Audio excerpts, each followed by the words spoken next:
Assalamualaikum warahmatullahi wabarakatuh. Tepangkeun nami abdi Nazwa Bintang Aulia ti kelas 10 MIPA 3. Di dieu abdi bade ngawawancara rarencangan ngeunaan Covid-19. Tepangkeun nami Abi Andini Putri ti SMK 3 Bandung kelas 11. Abdi bade tumaros teh. Mangga. Naon arti Covid menurut teteh? Covid-19 nyaeta panyakit anu menular nu disebabkeun ku virus corona. Cara cegah Covid anu teteh terang teh nu kumaha?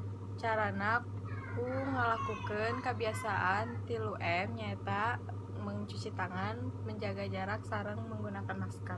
Naon pengaruh wabah Covid-19 kanggo teteh? Pengaruh anu karos pisan teh nyaeta diajar di bumi teu tiasa diajar ka sakola kulantaran jaga jarak sareng kadang mun diajar di bumi teh sok teu neureup diajarna.